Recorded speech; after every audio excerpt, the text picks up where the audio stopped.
আপনাদের মনে আছে সেই প্রচেতস ঋষির পুত্র দস্যু রত্নাকরের গল্প? দস্যু রত্নাকর যে তার দস্যুবৃত্তি করে পেশায় সংসারকে চালাতো, কিন্তু যখন উপর থেকে ভগবানের রূপ ধরে কেউ আসলো, ভগবানের রূপ না, ভুল বললাম, ভগবানের অন্য কোনো রূপ নিয়ে আসলো তার কাছে, এসে বলল যে তুমি যে এই যে দস্যুবৃত্তি করছো, একবার বাড়ি গিয়ে যাও, খোঁজ নিয়ে দেখো তোমার এই দস্যুবৃত্তির যে পাপ হচ্ছে তার দায়ভার কে নেবে। তার তো প্রথমে জবাব ছিল কি, আমার দায়ভার, যারা আমার এই পাপের অংশীদার তারাই নেবে। কিন্তু বাড়ি গিয়ে যখন শুনলো তার পিতা, তার মাতা, তার বিবাহিত স্ত্রী, তার পুত্র বোধহয় ছিল, কেউ কিন্তু তার পাপের ভাগী নেয়নি, কেউ নেয়নি। সবার একটাই কথা ছিল, তুমি আমাদের পুত্র, তুমি কি করে খাওয়াবে সেটা তোমারও ব্যাপার, আমাদের খাওয়াবে এটাই হলো তোমার কথা, আমাদের কথা। তার স্ত্রীর কথা কি ছিল, তুমি কি করবে করো, দেখার দরকার নেই, তুমি আমাকে এনেছো, তুমি আমার খাদ্য ভরণ পোষণ জোগাড় করবে, তোমার সমস্ত দিকে আমি তোমার অংশীদারি হলেও তোমার পাপের ভাগকে অংশীদারি আমি হব না।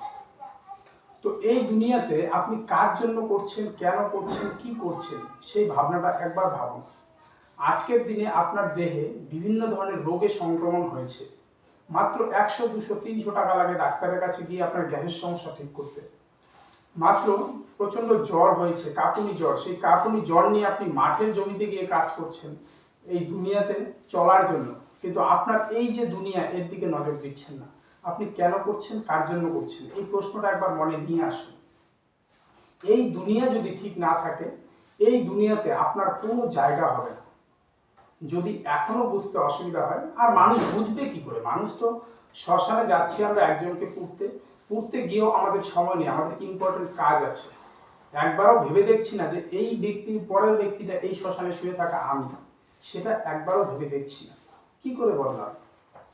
তো এর মাঝখানে যদি আপনাদের মনে প্রশ্ন আসে, তাহলে আপনাদের জন্য এই 9টি পয়েন্ট আছে।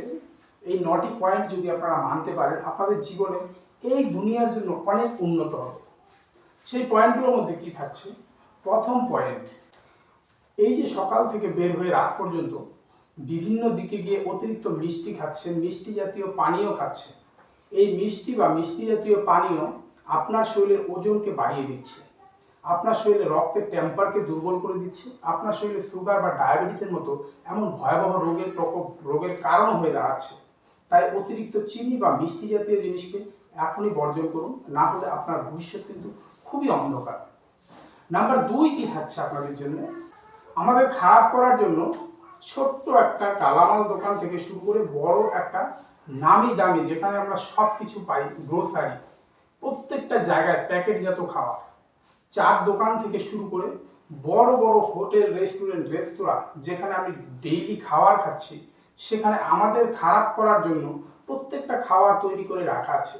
এগুলোকে অ্যাভয়েড করতে হবে।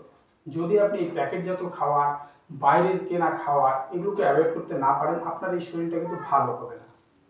এই বাইরের খাবারগুলো আপনাকে কি করে খারাপ করছে? দেখুন, দুধ চা আপনি খাচ্ছেন, আপনি একবার নিজে ট্রাই করে দেখবেন, প্রচন্ড খিদে পেয়েছে, এই খিদের মাঝখানে আপনি 1 কাপ দুধ চা সঙ্গে একটা বিস্কিট খান, এরপরে আপনার সামনে 3 ঘন্টা না খেলেও চলে। তো দেখুন, যেখানে এক থালা ভাত আপনি খাচ্ছেন, এক থালা ভাত আপনাকে 3 ঘন্টা চলার জন্য শক্তি দিচ্ছে, সেখানে 1 কাপ দুধ চা কি করে সেম কাজটা করে দিচ্ছে?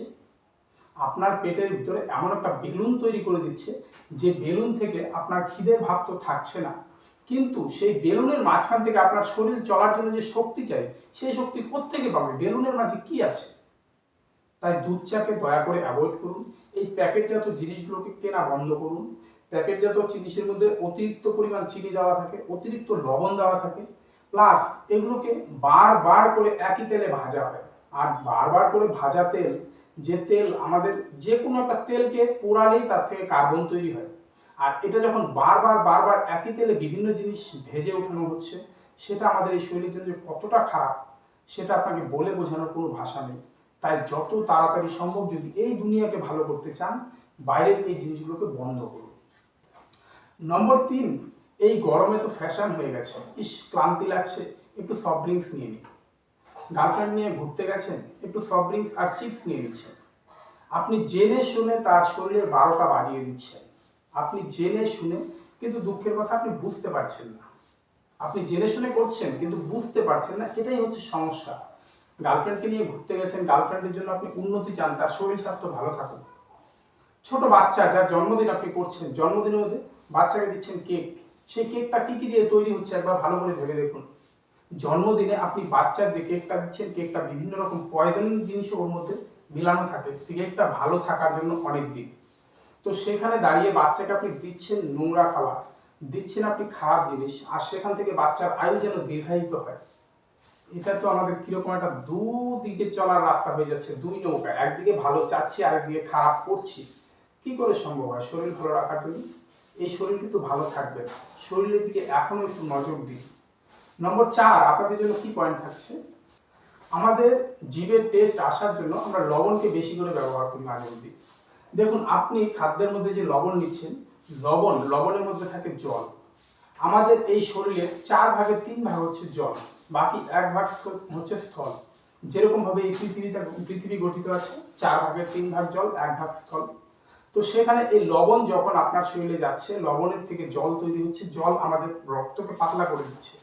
আর লবণ যখন রক্তকে পাতলা করে তখনই আমাদের ব্লাড প্রেশার লেভেল হাই হয়ে যায়। তো সেখানে দাঁড়িয়ে লবণকে অ্যাভয়েড করুন, না হলে আপনার ব্লাড প্রেশার কন্ট্রোলে রাখা কোনোভাবেই সম্ভব হবে না।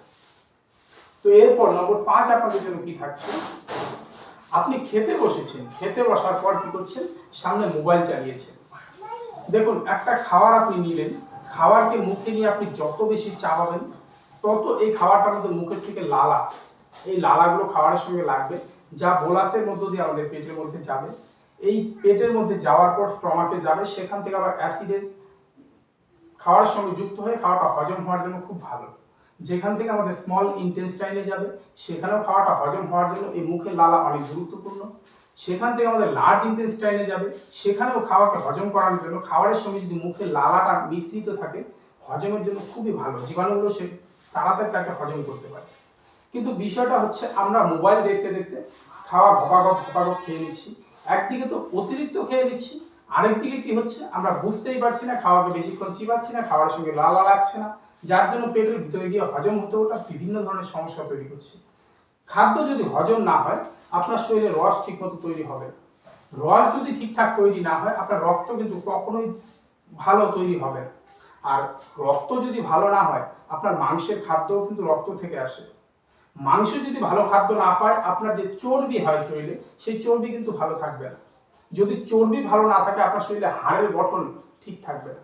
আপনার হাড়ের গঠন যদি ঠিকঠাক না থাকে, তবে আপনার হাড়ের ভিতরে যে মজ্জা থাকে, সে মজ্জা কিন্তু ভালো হবে। আর মজ্জা যদি ভালো না হয়, তার থেকে যে শুক্র তৈরি হয়, সে শুক্র কি করে যোগ পাবে? তো সেখানে দাঁড়িয়ে যদি এই টোটাল প্রসেসটাকে আপনার ঠিক রাখতে হয়, আপনাকে সঠিকভাবে সঠিক খাদ্য নিতে হচ্ছে। খাদ্যের রস যদি ঠিকঠাক পায়, রক্ত, মাংস, অস্থি সব কিছু কিন্তু ঠিকঠাক চলবে। তাই মোট কথা, খাদ্যর দিকে নজর দিতে হবে। খাওয়ার সময় মোবাইল ব্যবহার করবেন না, আর খাওয়াকে যত পারেন বেশি বেশি চিবিয়ে খাবেন, যেটা আপনার শরীর ও স্বাস্থ্যের জন্য একমাত্র ভালো রাখার রাস্তা, দ্বিতীয় কোনো রাস্তা নেই। নম্বর 7 কি থাকছে আপনাদের জন্য, আজকের দিনে তো আমরা সকাল থেকে রাত পর্যন্ত কাঁচা খাওয়ার, যদি কাউকে বলা যায় কাঁচা জিনিস খা, সে তো অবাক হয়ে পড়ে। কাঁচা জিনিস কি খাবো, কাঁচা জিনিস? আর ওদের সবার প্রথমেই মাথায় আসে, আরে বেগুন কাঁচা খাওয়া যায়, মুসুরি ডাল কাঁচা খাওয়া যায়। মানে যেগুলো খাওয়া যাবে না সেগুলোই ছবি তাদের মাথায় আসে, আর যা কাঁচা খাওয়া যায়, আম, আপেল, বেদেনা, কলা, এমন কত ধরনের ফল আছে, ছোলা, বাদাম, কাজু, কিশমিশ, কাঠবাদাম, কাঁচা মুগ ডাল, এমন কত ধরনের সকালের খাবার আছে। এর সঙ্গে আপনি বাঁধাকপিকে কুচি কুচি করে কেটে সুন্দর করে কাঁচা কাঁচা আপনি সুন্দর তৈরি করে চাউমিনের মতো খেতে পারছেন।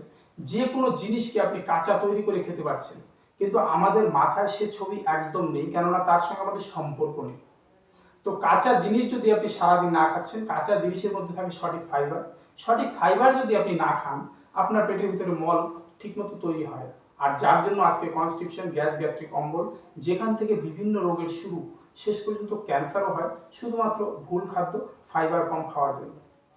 তো এই জন্য শরীরকে ভালো রাখার একমাত্র রাস্তা হচ্ছে কাঁচা খাদ্য। আপনার দৈনিক খাবারের সঙ্গে কাঁচা খাদ্যকে অবশ্যই কিন্তু যোগ করুন, না হলে এই শরীর ভালো থাকবে না। তো দেখুন, এরকমই স্বাস্থ্যকর, বিজ্ঞানসম্মত, যুক্তিসঙ্গত টিপস যদি আপনি পেতে চান, সঙ্গে যদি এই টিপসগুলোকে মানেন, আপনার এই শরীর স্বাস্থ্যটা ভালো হবে। যদি ভিডিওটা আপনার মনে হয় একটু ইনফরমেটিভ, একটু আপনার কাজে আসবে, তাহলে ভিডিওতে একটি লাইক, একটি কমেন্ট, একটি শেয়ার, সঙ্গে আপনার এই শেয়ারের মধ্য দিয়ে আপনার ভালো না হলেও অন্যের হয়তো এই ভিডিওটা দিয়েই ভালো হবে। তাই আমি নিউট্রিশনিস্ট ভবতোষ মণ্ডল আপনাদের অসংখ্য ধন্যবাদ জানাই ভিডিওটি দেখার জন্য। আর দয়া করে পাশে থাকবেন এই জানাচ্ছি। ধন্যবাদ, ভালো থাকবেন।